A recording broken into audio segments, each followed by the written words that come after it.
This is MacroVoices, the free weekly financial podcast targeting professional finance, high net worth individuals, family offices, and other sophisticated investors. MacroVoices is all about the brightest minds in the world of finance and macroeconomics telling it like it is, bullish or bearish, no holds barred. Now, here are your hosts, Eric Townsend and Patrick Ceresna. MacroVoices episode 504 was produced on October 30th, 2025. I'm Eric Townsend. Santiago Capital founder Brent Johnson returns as this week's feature interview guest. Of course, we'll get an update on Brent's dollar milkshake theory. Then we'll segue from there into the Genius Act stablecoins and why Brent says they're going to be a game changer, even for those who aren't interested in crypto assets more broadly. And I definitely agree with him on that point. And I'm Patrick Ceresna with the Macro Scoreboard week over week as of the close of Wednesday, October 29th, 2025. The S&P 500 index up 285 basis points, trading to 68.90, surged higher, but will the momentum continue in the post-Mag 7 earnings window? We'll take a closer look at that chart and the key technical levels to watch in the Postgame segment. The US dollar index up 25 basis points, trading to 99.13, trading to the top of the trade range, begging the question if a new breakout is underway. The December WTI crude oil contract up 338 basis points, trading to 60.48. The December RBOB gasoline up 442 basis points, trading to 189. The December gold contract down 160 basis points, trading to 4,000. The gold correction is now well underway. The December copper contract up 541 basis points, trading to 526. Uranium up 622 basis points, trading to 81.15. And the US 10-year Treasury yield up 9 basis points, trading to 408. The key news to watch next week is the ISM Manufacturing and Services PMIs, the ADP non-farm employment change, and the government shutdown continues, leaving a lot of economic data in limbo. This week's feature interview guest is Santiago Capital founder Brent Johnson. Eric and Brent discuss the US dollar, stablecoins, gold, and more. Eric's interview with Brent Johnson is coming up as MacroVoices continues right here at MacroVoices.com.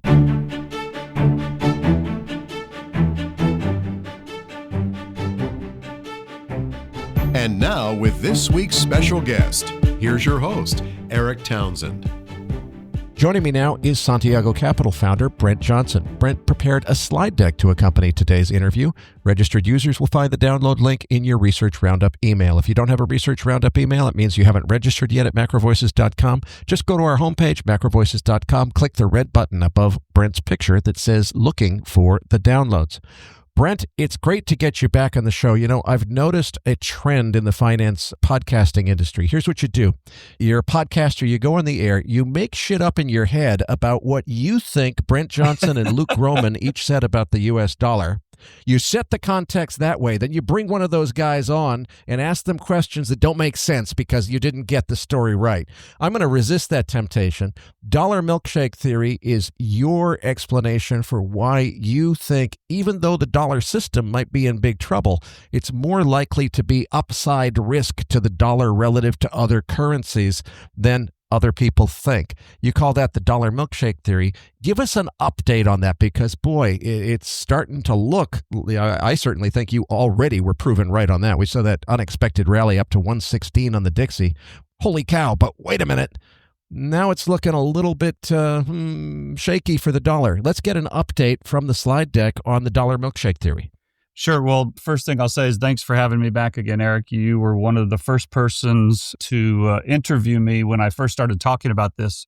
And you were actually, your conference in Vancouver was the first time I ever spoke about it live. So you've been a great supporter of me over the years, and I appreciate you having me back, or having me originally and having me back so many times since then. So as the dollar milkshake theory goes, what it really is it was a framework for me to understand what I thought would happen should we get into a sovereign debt crisis as a result of all this crazy debt that the world has taken out. And I called it the dollar milkshake theory because the dollar underlies the entire global economy. You can't really understand what's going on in the world if you don't understand what's going on with the dollar. And I thought that if we got into a crisis and the system came into some kind of an event that would force it to change, it would be as a result of the dollar going higher. But the idea was never to just sit in dollars and wait for this big implosion. My point was that the dollar was going to rise, and I thought that would have a knock-on effect for several different things. And I'm not going to spend too much time going through the whole theory again, but people can look at the slide decks and the first 10 or 12 pages kind of summarize it. But if you look at page 4, what I really said was I thought 6 things would happen. I thought, because of all the debt in the world, interest rates would finally start to rise after 40 years of going down. I thought that would cause bonds to break. I thought the higher interest rates would pull capital into the dollar and make it rise versus foreign currencies. That pulling of capital into the dollar and into the United States, I thought would also cause U.S. equities to rise. I thought gold would rise as well, both because fiat loses value over time, but also the uncertainty surrounding the monetary system itself. And I said I thought the United States would continue to outperform the rest of the world on kind of an asset appreciation basis. And we did not get the sovereign debt crisis that I thought that we would, but all of the 6 things that I thought would happen as a result of that sovereign debt crisis have kind of played out. The dollar, it's up about 10%, but from COVID, which is when things really kind of got interesting, it's basically flat. But I would point out it's flat despite all the bailouts, despite all the money printing, despite the money printer go burr, despite the expansion of the Fed balance sheet. And so we've just kicked the can down the road. But the framework has helped me understand what's going on in the world and why it's happening the way it has been happening. And so where I think we're at now today, Eric, is we're kind of at the same place we were 5 years ago. There's a lot of people out there who thinks the dollar's days are numbered. There's a lot of people calling for its imminent demise. There's a lot of people who think the American exceptionalism is now over and it's the rest of the world's going to outperform the United States. I just don't think that's the case. I think, if anything, over the last 5 years, the United States dollar has become more entrenched in the world. Despite the great desire to get away from it, I just don't think it's that easy to do. And I think, with the ratcheting up of the trade tensions between the United States and China and the geopolitical tensions between the United States and Europe against Russia, I don't think the next 4 or 5 years are going to be smooth and calm. And I think when things get crazy, I think the dollar will still rise versus foreign currencies. And I think the dollar will become more entrenched than it ever has been. So that's kind of a little bit of an alternative theory than most people have. But, I haven't changed my story in 7 years, and I'm not changing it now. Okay, that's perfect context because I'm changing my story, Brent.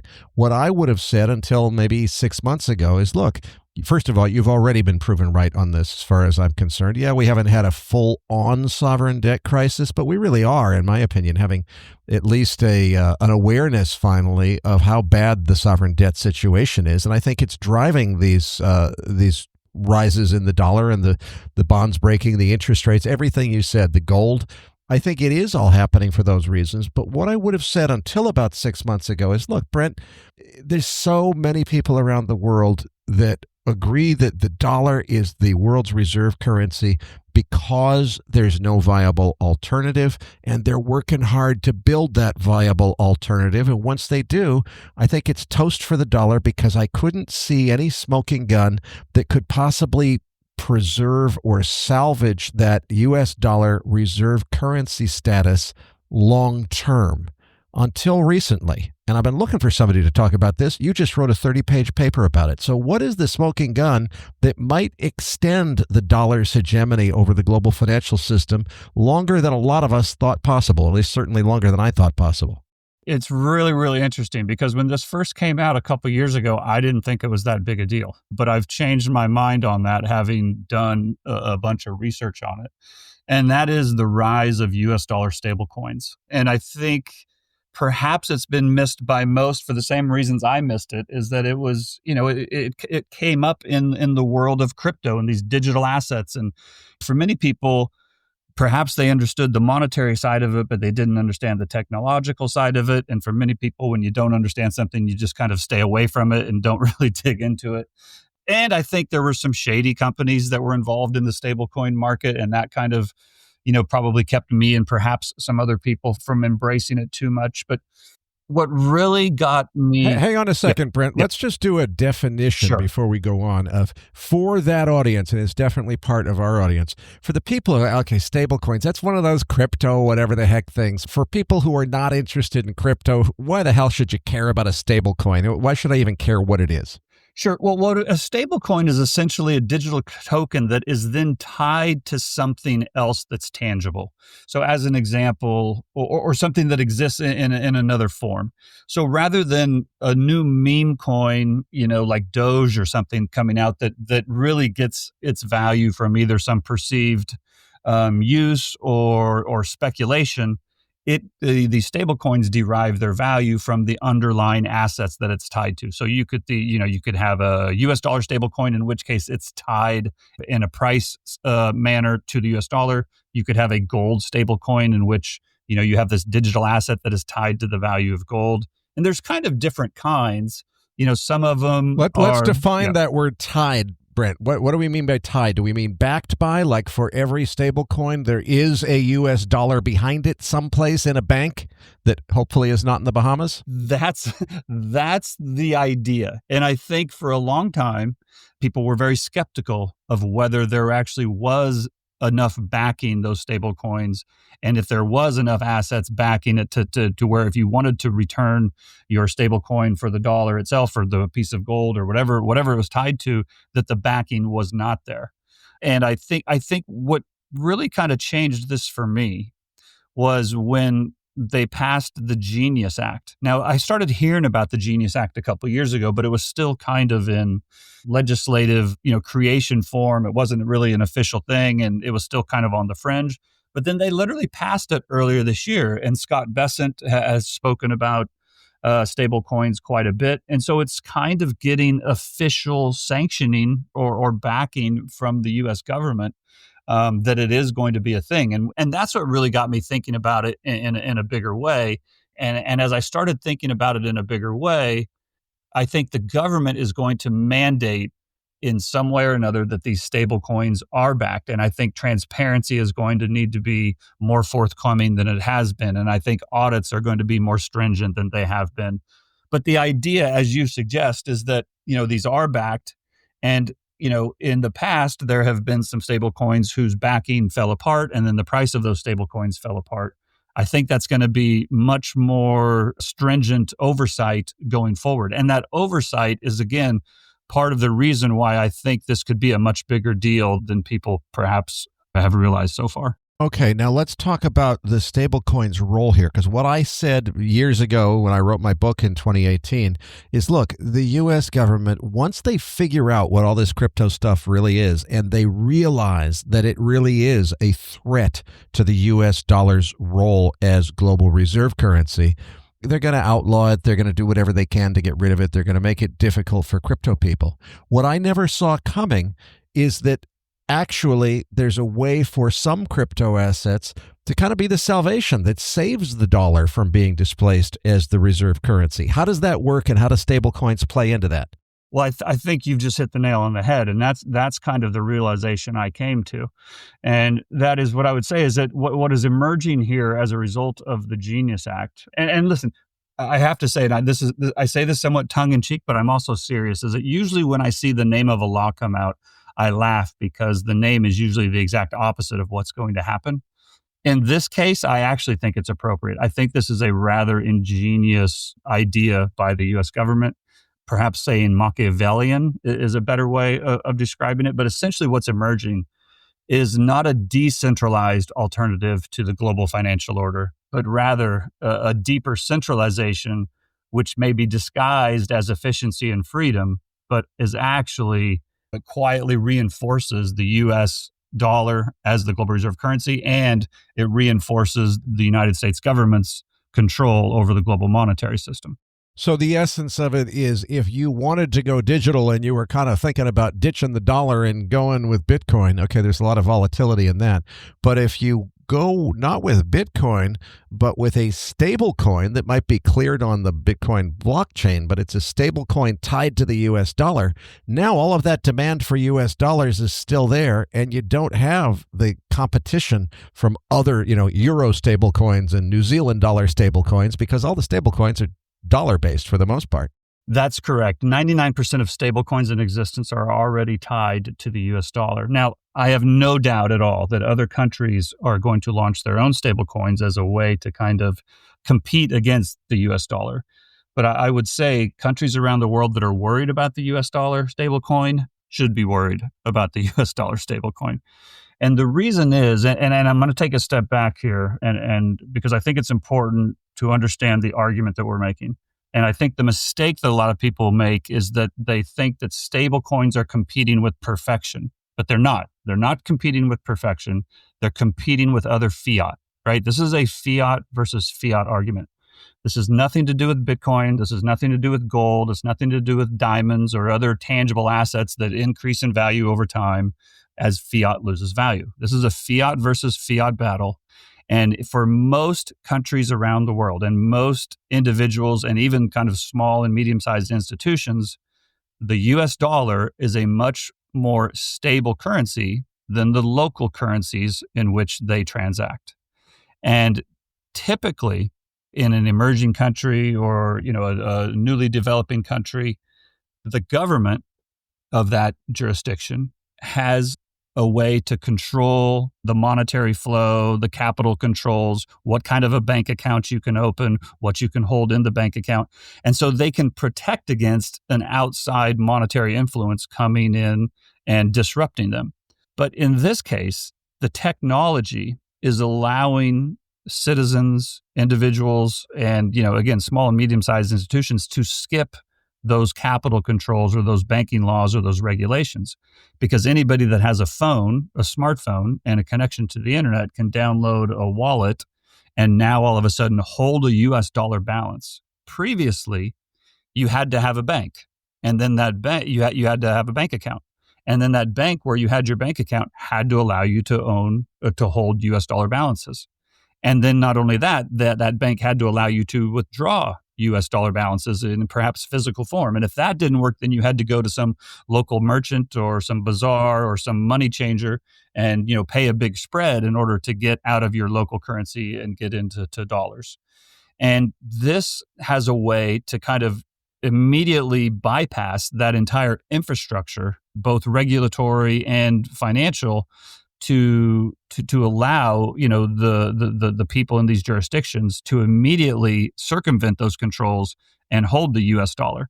And what it ultimately gets to is the sovereignty of a country. And this is where, understanding the definition of terms, I think, is pretty important here, because sovereignty basically means ultimate power. And every government wants to have ultimate power over their jurisdiction.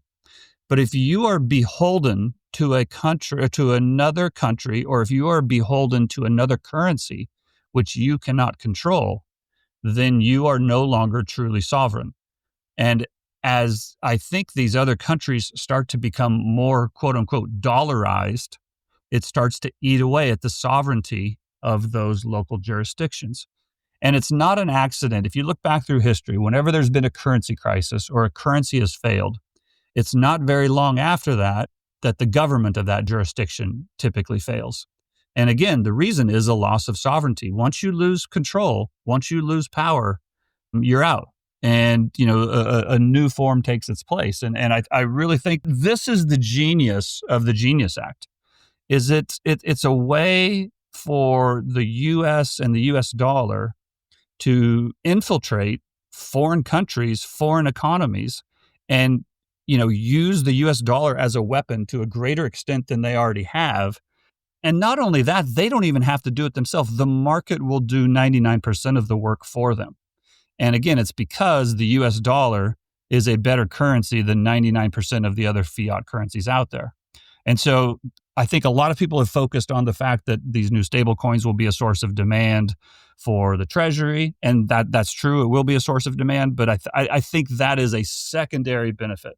I think the primary benefit is more of a geopolitical and strategic currency as a weapon that I think will quite honestly change monetary architecture of the entire world. Let's talk more about that currency as a weapon aspect, because it seems to me that the Genius Act is a mechanism or an invention of the U.S. government. But wait a minute, one of the U.S. government's favorite sanctions is to withhold access to the SWIFT system to prevent people from being able to transact international transactions in U.S. dollars, basically kind of cutting people off from the global, or cutting entire countries off in the context of sanctions from the global monetary system. Well, wait a minute. Don't U.S. dollar stablecoins kind of create a better way to completely bypass and obviate the need for the SWIFT system? And doesn't that undermine the U.S. ability to use that as a sanction tool? Well, I think it actually enhances it, and I'll tell you why. Is because the SWIFT system is not a U.S. institution. The SWIFT system is actually a European institution.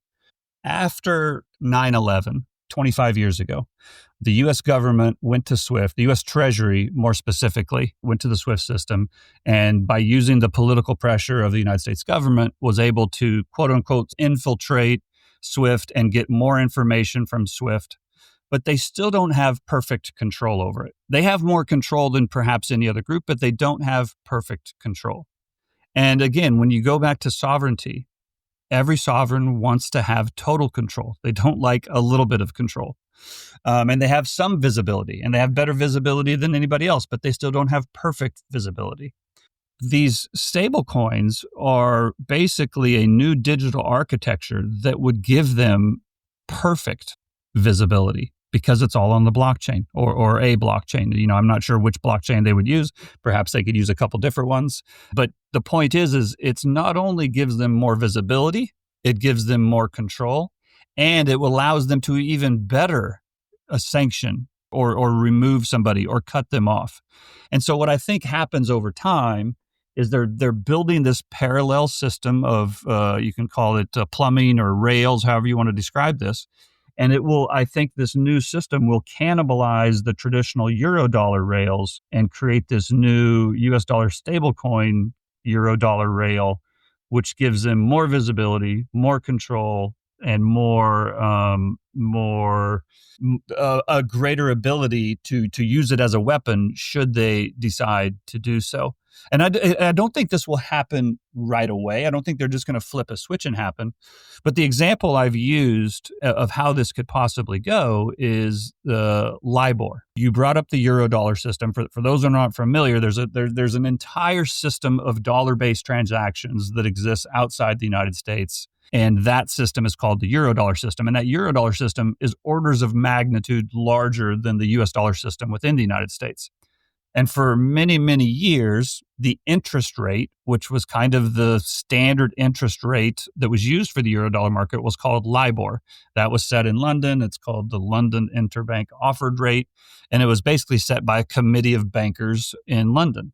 And again, the United States had a little bit of control over that because it was essentially a dollar-based loaning system, but they didn't have perfect control. And they didn't like that. And over time, they got LIBOR shut down, and they got it transferred over to what's now called SOFR, which is now a US-based rate and one that they have control over. Now, that process took 5, 6, 7 years, but they eventually got it done. And so now LIBOR no longer exists, and now it's SOFR, and the US has more control over it.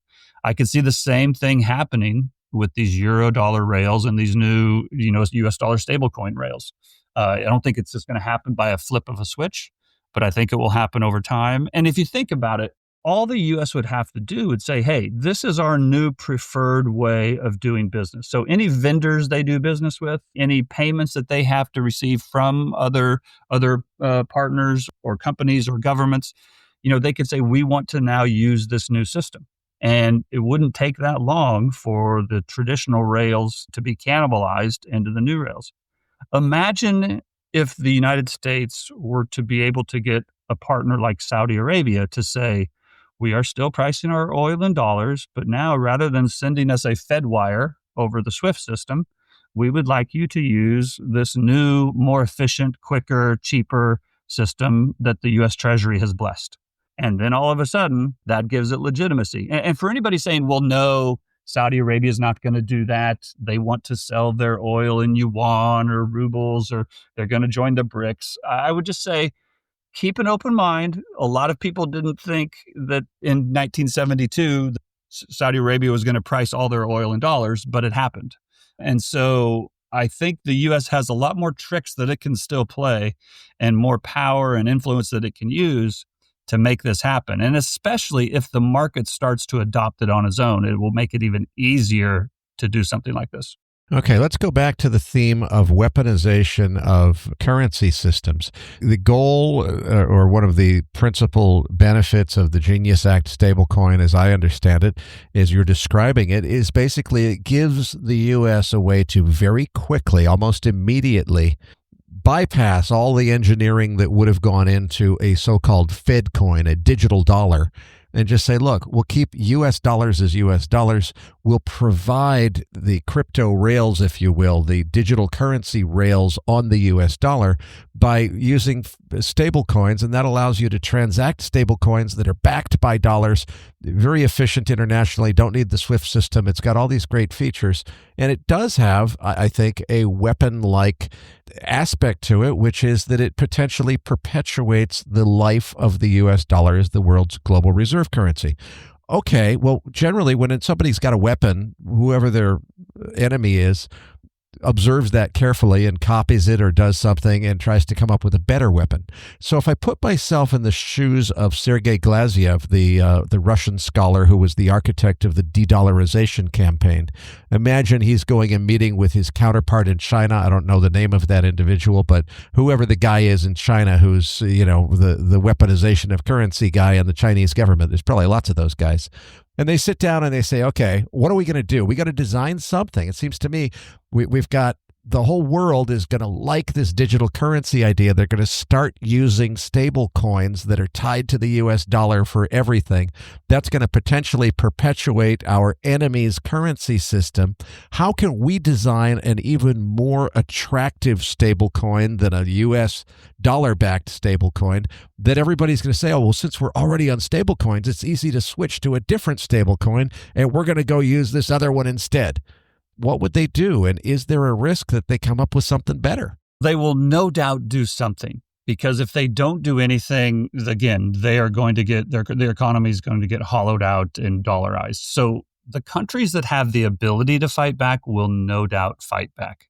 And I think the countries that you mentioned, China and Russia, are probably best positioned to fight back. But there's a number of countries out there who won't have that ability and don't have the power or perhaps even the technology or the know-how to do it.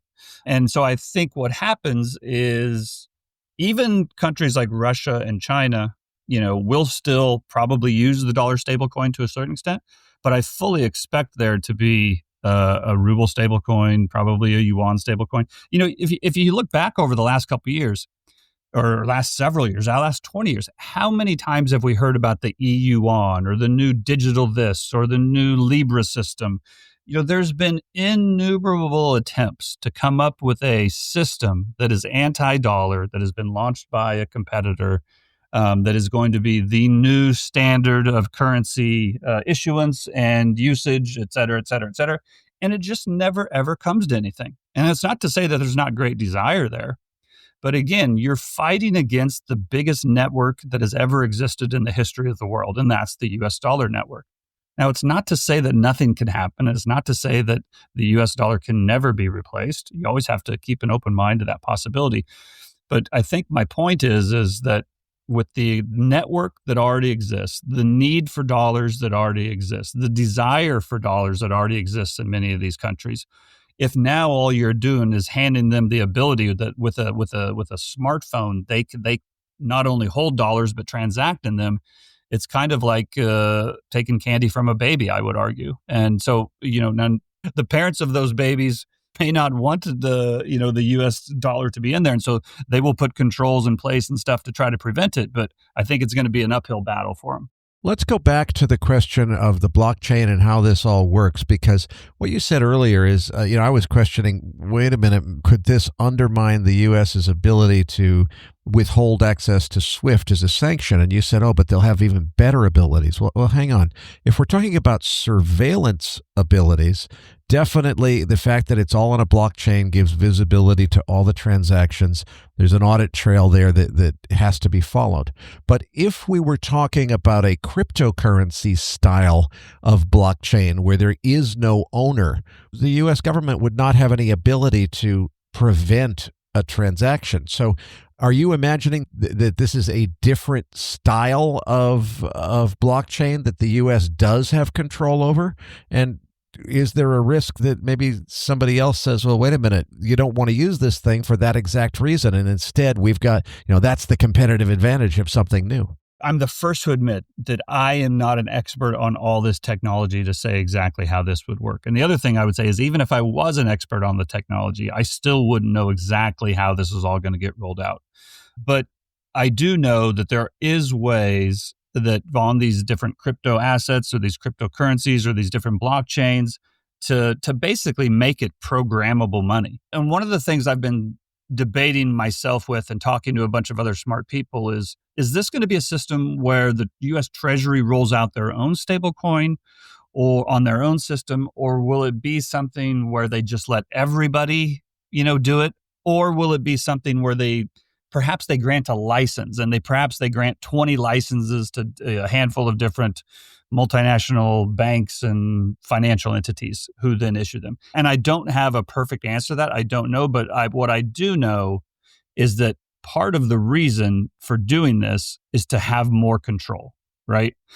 Governments are not in the business of giving up control. Whatever you think of the Genius Act, I promise you that is not so that they are losing control of the money. It is an attempt to get more control of the money. Now, how exactly they do that, I don't know. But to your point, could somebody else come along and say, this is a way to get out from underneath the state's evil intentions? And I have no doubt that will continue to proliferate, right? That's one reason to own gold. That's one reason to own Bitcoin. It's perhaps a reason to own some of these other, crypto assets that provides an exit from the system. What I think is rather ironic about this, though, is that this new technology and this new innovations that was developed by the private market as a way to exit state control is now, at least from the way I see it, is being co-opted by the state and perhaps implemented on a bigger scale by the state than the free market would prefer to see happening. And so this is where I don't have it worked out perfectly, but I can see where it's headed. And it's again, I go back to the very beginning. It's whether you want to call it genius or Machiavellian, it is rather clever. Brent, let's come back to what's going on with reserve assets, because central banks around the world watched what happened when the U.S. sanctioned Russia by basically saying, hey, all those treasury bonds that you guys all own, we had the serial numbers and we just canceled them. See you later. Other central banks said, wait a minute, we don't want that to happen to us. They started buying gold. So I guess my question will be in two parts. Seems like there's already a trend going on with central banks. Is there any reason to think that it's going to change, which is they're starting to favor gold over U.S. Treasuries as a central bank reserve asset? But maybe more importantly, is there an angle for some clever, maybe Russia and China, to come in and say, look, we've got a better stable coin that's not just backed by U.S. dollars, but it's backed by gold, and it's audited gold, and they're really, it's basically a gold coin. So you can use the digital currency convenience of instantaneous transactions, but it's all backed by gold, and it's in a vault in Switzerland.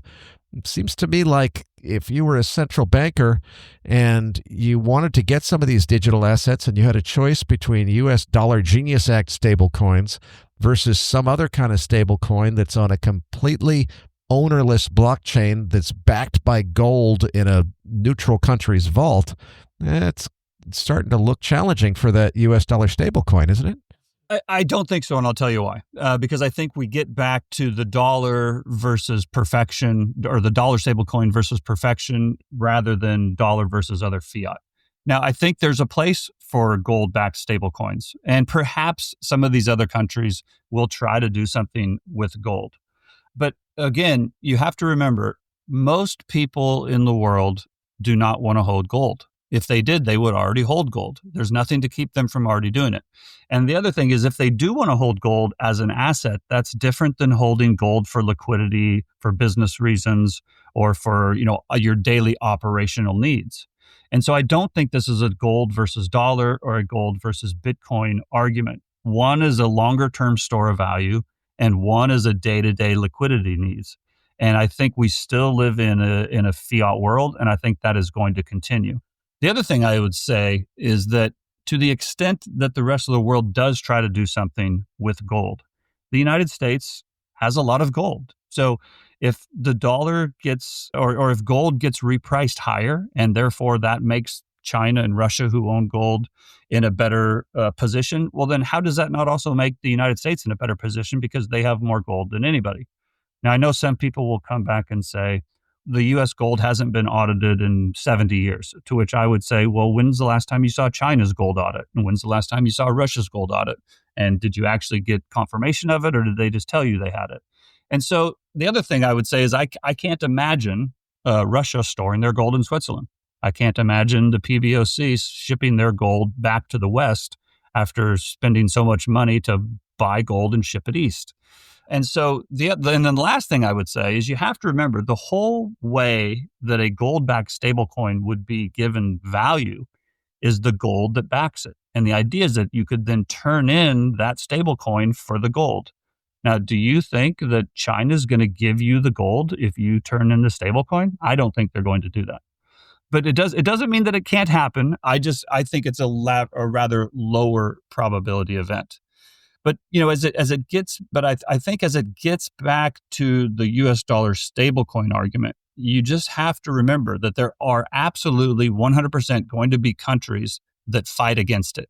And some countries will be more successful than other countries.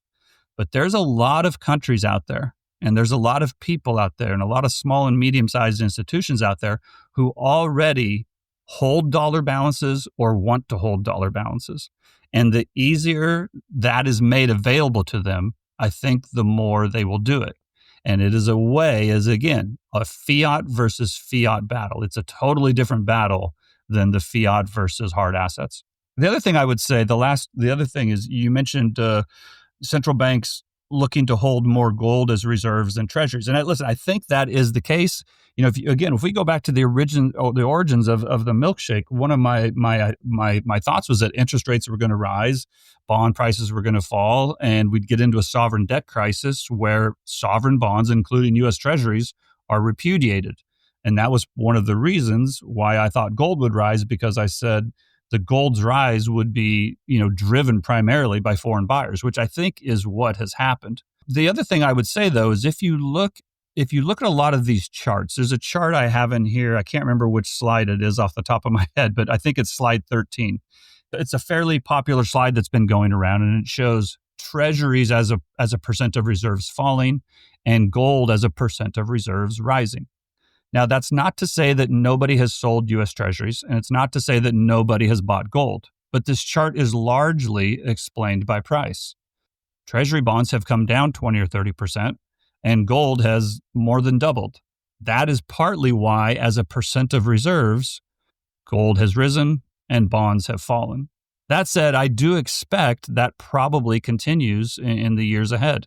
Again, I think we're still going to get into one of these sovereign debt crises where sovereign bonds will be repudiated. And I think in exchange, people will want to own hard assets, whether that's gold, whether it's Bitcoin, whether it's U.S. companies that have property, plant, and equipment. I think we're going to continue to see fiat lose purchasing power. But I don't necessarily think this is going to be necessarily just bad for the dollar and not bad for the rest of the world currencies.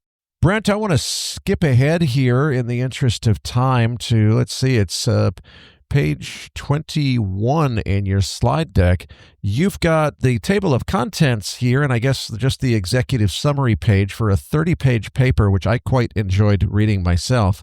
It is behind your paywall, understandably. How about hooking MacroVoices listeners up with the verbal executive summary of what's in this paper and what it's about?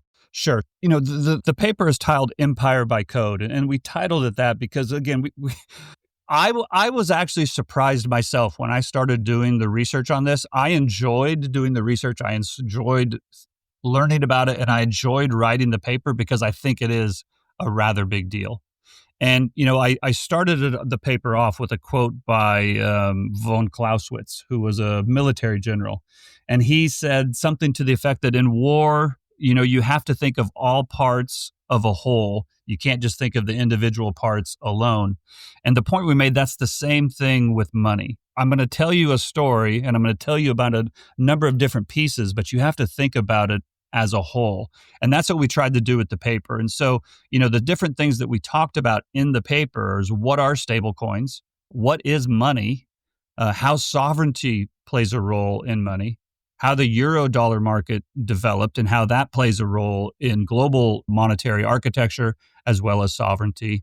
We then went in to explain the SWIFT system and how that has traditionally been used to kind of regulate not only that, but the ways the U.S. has tried to gain a little bit of control on it. We actually did a special section on the U.S. dollar stablecoin as a weapon. And the point I would make here, I don't know if many people realize it, saying money is going to be used as a weapon, it may sound like a controversial statement, but it should not be.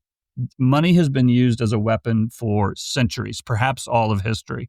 And the United States has actually used this has used money as a weapon in several wars, battles, and different military theaters over the years. So this is not some new idea that I've come up with of a way they could do it. This is already doctrine in which they have used it. We then go into the Genius Act and how we think the United States is using the Genius Act to then use all the things we previously wrote about to embed U.S. dollar hegemony to an even greater extent than many people realize. And then we just kind of go through why it all matters and why we think this is important. And we come to our conclusions. And so from a very big perspective, we think that this is a very big deal and perhaps as big a deal as when the United States severed the dollar from gold and left the Bretton Woods system. The point I would make with the paper is we tried to break it up into easily understandable different sections, and the details matter, but the overall structure matters more because what we think is emerging is not just a currency system, but a new form of global control. And the one thing I'll just read you this one paragraph from the executive summary. I won't read the entire thing. But we say, make no mistake, something profound is shifting in the geometry of global money. Quiet code and public ledgers are no longer just symbols of rebellion against the state. They are becoming extensions of it. And the very tools once imagined to escape central authority are now being absorbed by the most powerful monetary authority the world has ever known. Through digital tokens that settle in real time and travel across borders without friction, the United States may be transforming the architecture of control itself. And so, like I said, I don't want to come across as hyperbolic, but we just think this is a very, very big deal. So we've got on our research service, we've got two levels of service. We've got a premium service, which costs $3.99 a year, and we've got a pro level service that costs $23.99 a year. We thought that this report was important enough that we're making it available to both levels of subscribers. If you subscribe to the $3.99 level between now and next Wednesday, which is November 5th, even though this is a pro level report, you will get a copy of this pro level report. That can be found at research.santiagocapital.com. I think this is a pretty big deal. I wouldn't be out talking about it if I didn't. And if nothing else, it's just an incredibly interesting time to be analyzing what's going on in the world. Because if you think about it, this U.S. dollar stablecoin as an idea, it kind of sits at the center of both capital markets, global geopolitics, and the madness of crowds. And if that isn't interesting to you, I don't know why you're listening to MacroVoices. I couldn't possibly agree with you more, and I definitely want to eat some crow on this one myself. My prediction going back to my book in 2018 is I said, look, at some point the U.S. government is going to figure out how much of a threat the whole crypto digital asset infrastructure that's being built how much it poses a threat to dollar hegemony. And once they figure that out, they're going to do everything they can to stop it. What I didn't see coming is, no, actually, they're going to figure out how to use it to their advantage. And stablecoins are the mechanism to do that. And I agree with you. It's a game changer. Patrick Ceresna and I will be back as MacroVoices continues right here at macrovoices.com.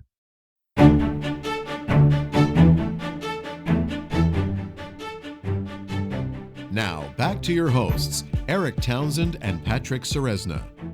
Eric, it was great to have Brent back on the show. Now, listeners, you're going to find the download link for the Postgame Trade of the Week in your Research Roundup email. If you don't have a Research Roundup email, that means you have not yet registered at macrovoices.com. Just go to our homepage, macrovoices.com, and click on the red button over Brent's picture saying looking for the downloads. Patrick, what's on deck for this week's Trade of the Week? Eric, what really stood out to me in Brent's comments was how the dollar milkshake framework still holds. The dollar stays strong, capital keeps flowing into the US, and the other currencies weaken. But as he pointed out, that doesn't mean hard assets lose value. In fact, it's the opposite. Even in a strong dollar world, all fiat is debasing against real assets, and that's where gold comes in. It's the asset that wins when global trust erodes, regardless of what the dollar does. So for this week's trade, I want to focus on positioning long gold within that framework. Now, it's worth noting that we're currently in the middle of a gold correction. Looking back over the last couple of years, these pullbacks have been remarkably consistent. I show this on page 2 of the Trade of the Week slide deck. In December of 2023, we saw a 7.5% correction, with the consolidation taking about 78 days. In April 2024, we saw a 6.5% drawdown over 76 days. In October 2024, stretched to roughly 9% over 68 days. And this past April, we had 11% correction, where the consolidation lasted 120 days. The current pullback is already over 11% deep, and we're only 13 days into it. Now, the magnitude of each correction tends to correlate directly with the velocity of the prior advance. And since the last bullish impulse in gold was so strong, a deeper retracement was to be expected. What's notable, though, is that we're now approaching the 50-day moving average, the same level that served as support in all 4 prior corrections. So here's the thesis. If you believe the long-term gold bull market remains intact, then this correction should be viewed as a consolidation, not a reversal.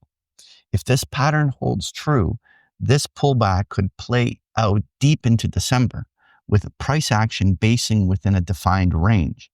In that case, the strategy should be to tactically add to gold exposure on weakness, while structuring positions that create some positive carry during the consolidation period. Now, if we accept the view that this is a mid-cycle correction within a long-term gold bull market, then it makes sense to think tactically about how to take advantage of the consolidation period. The option strategy that immediately comes to mind is selling puts for income at the levels where I actually want to be a buyer of gold. It's essentially getting paid to have limit orders in the market, earning premium today for the willingness to take ownership at attractive levels if we get another leg lower. What makes this even more interesting is that, as I show on page 3 of the slide deck, implied volatility on gold remains elevated. We've pulled back from the extreme highs, but we're still sitting in the top quartile of the past year. That means that puts are paying juicy income compared to what gold has historically offered. So rather than chasing the market higher, I can generate carry by selling premium into this correction, get paid to wait, and potentially step into new long exposure at levels I already like. That's exactly how I want to be positioned during a healthy consolidation. So for this week's trade, I want to illustrate the idea directly in gold futures market. I'm looking at the November 24th, 2025 option expiration, which settles the December gold futures contract. At the time of recording, gold is trading around $39.90. If we assume, as in the past 4 corrections, that the 50-day moving average will act as support, that puts our key reference area around 3,900. So I'd target the zone by selling the 3,900 put, roughly $90 below the current price, which is bidding around $54. That means you're collecting roughly 1.4% of the notional in income in under a month, while giving yourself a comfortable cushion to the downside. If you're assigned, you end up long gold at an effective cost base of $3,846, which is right near the area where every prior correction had found support. So this is a classic example of getting paid to do what you want to do anyway. Own gold on a pullback. You're monetizing the elevated implied volatility while positioning to accumulate exposure at a price level that fits your long-term bull thesis. Patrick, every Monday at Big Picture Trading, your webinar explains how retail investors can put on our most recent trade of the week. For those listeners that want to explore how to put on these trades in greater detail, don't miss out on a 14-day free trial at bigpicturetrading.com. Now let's dive into the post-game chart deck. Eric, let's talk equities. What are you thinking here? Well, Patrick, as I've said before, we're in the early stages of a secular inflation, and that inflation is going to be good for the stock market because secular inflations always are good for the stock market in the beginning. The thing is, what everybody remembers is the horribly bad for the stock market part of the inflation, like the 1970s. Well, at the beginning, it felt good in the late 1960s. It's when the feedback loops start to kick in that we haven't gotten to yet that inflation becomes really bad for the stock market. So just be patient, folks. The awful for the stock market part of this secular inflation will come in due time, but it's not time yet.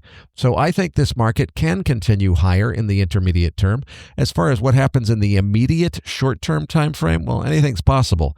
I do think there's plenty of reason to think that inflation will carry us higher. At the same time, we're really pretty darn overbought here on a technical basis, so some kind of correction or pullback would certainly be in order.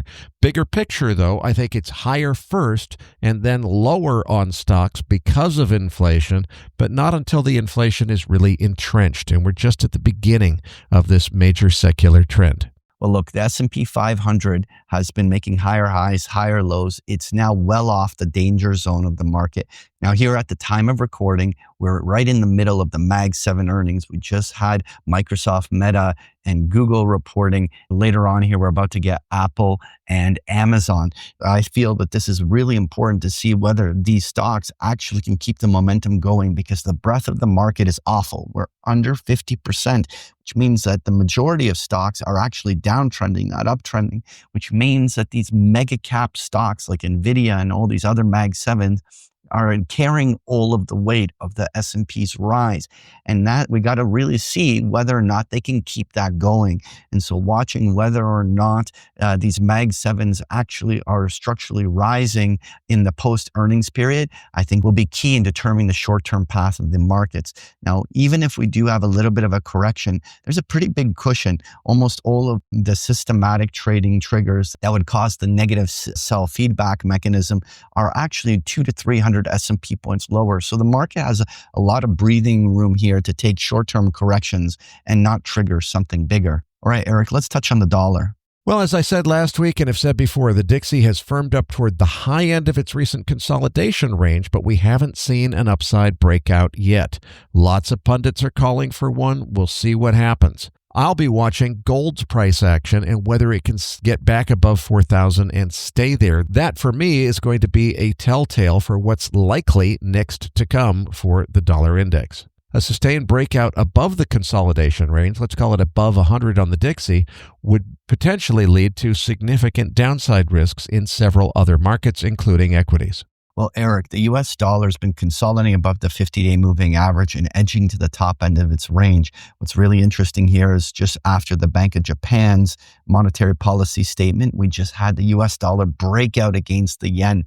The pound sterling has been breaking down, and the euro has been actually very weak. So we're in a situation asking that question as to whether or not the U.S. dollar is going to counter trend. There's so much bearishness right now about that dollar, and so will will we see some sort of a squeeze and counter trend that would certainly cause some intermarket disruptions. All right, Eric, let's touch on oil. The geopolitical risk premium spike seems to be over, and we're stabilizing around $60 WTI. I still say, though, anything is possible from here. President Trump wants lower oil prices, but at the same time, there are geopolitical risks that could easily escalate to much higher oil prices. I think there is a potential of lower because the president is pushing for it. At the point of that next geopolitical escalation, obviously it's likely to be up. I still think longer term, the picture is up for oil, but a few dollars down, maybe even as much as $10 down from here before we get into that sustained rally is entirely possible. So I don't think you want to chase the long side of oil here unless you're willing to ride out some volatility. I also hosted an oil up versus down debate for Zero Hedge Wednesday night, the 29th of October. The replay link for that Zero Hedge debate, which I hosted, is linked in your Research Roundup email. Well, Eric, it's an interesting moment in crude oil in that we found some support along its previous year lows. We've bounced, but we've only bounced back to the 50-day moving average and 50% retracement. We have not seen the primary downtrend yet be reversed, but it's a puzzle to see whether or not the selling subsides, whether we see basing formations. I'm actually quite bullish crude oil going into next year, but we have to really see where this downtrend ends. We have to really see where that transition moment to something bullish can happen, because it certainly isn't here yet. All right, moving on to gold here, Eric. What are your thoughts? Well, it's make or break time for the 4,000-ish key level that a lot of people have been watching. Slow stochastics show gold oversold already. RSI isn't far behind. So, there's a good argument to be made that it's about time for the swing recovery higher on gold, if that's what's about to happen next. The thing is, we're not sure if that's what's about to happen next. If there is a breakout to the upside in the dollar, maybe we'll go from oversold to extreme oversold and gold will keep selling off. Overall, I think there's been way too much fuss over this pullback. Look, folks, we just saw $1,000 of upside on the price of gold over the course of just a few weeks. A significant retracement should be expected. Even a 61.8% fib retracement would not be the slightest bit out of place and would not invalidate the gold bull market. Now, to be clear, I still think this gold bull market is eventually going to end in a very ugly blow-off top and a very harsh, sharp downside reversal. But I don't think we're seeing it yet. I think this is just a pullback. It's an overdue pullback. And yeah, it's almost $500 down now. Okay, you just had $1,000 of upside in the last few weeks. It's to be expected.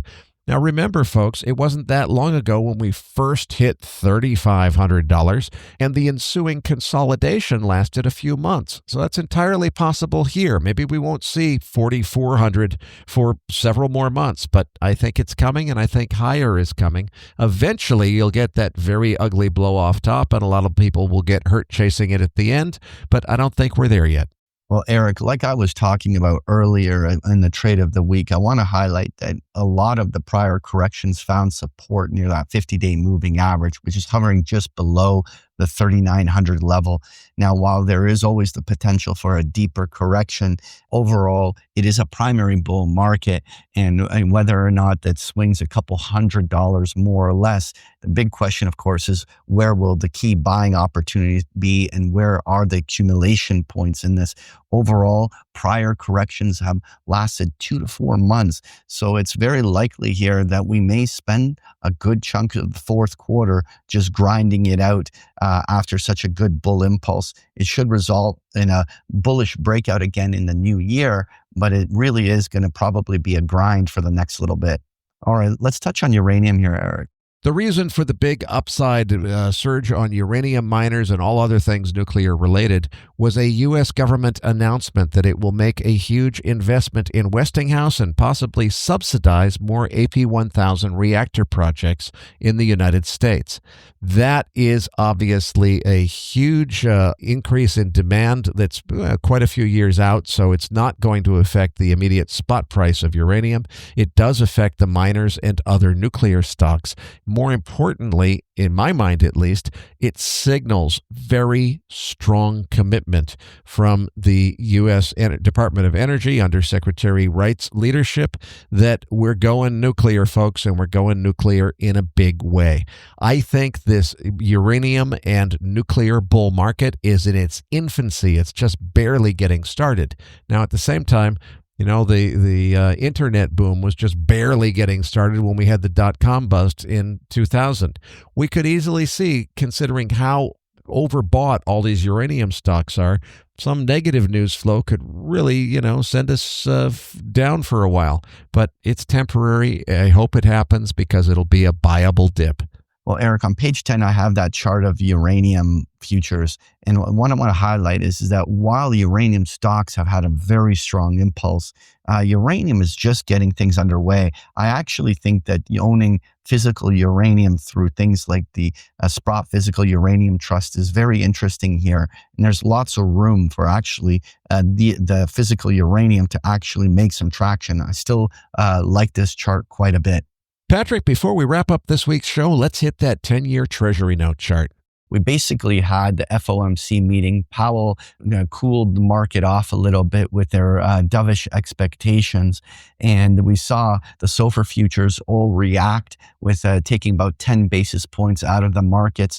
A lot of the probabilities of a rate cut in December have gone from almost a certainty to now about a 2/3 odds that there will still be a rate cut in December. So things have cooled off, and that caused the 10-year yield and the 30-year yield to both pop a little bit here. The big question is that just a quick little gyration correction, or did something more pivotal change? I think we need a little bit more data. Obviously, there was a reversal on the FOMC, which is an important event moment. And so let's see whether or not this ends up following through or fades that one-day move. Folks, if you enjoy Patrick's chart decks, you can get them every single day of the week with a free trial of Big Picture Trading. The details are on the last pages of the slide deck, or just go to bigpicturetrading.com. Patrick, tell them what they can expect to find in this week's Research Roundup. Well, in this week's Research Roundup, you're going to find a transcript for today's interview, as well as the Trade of the Week chart book, which is discussed here in the Postgame, including a number of links to articles that we found interesting. You're going to find this link and so much more in this week's Research Roundup. That does it for this week's episode. We appreciate all the feedback and support we get from our listeners, and we're always looking for suggestions on how we can make this program even better. Now, for those of our listeners that write or blog about the markets and would like to share that content with our listeners, send us an email at researchroundup@macrovoices.com, and we will consider it for our weekly distributions. If you have not already, follow our main account on X at MacroVoices for all the most recent updates and releases. You can also follow Eric on X at Eric S. Townsend. That's Eric spelt with a K. You can also follow me at Patrick Ceresna. On behalf of Eric Townsend and myself, thank you for listening, and we'll see you all next week.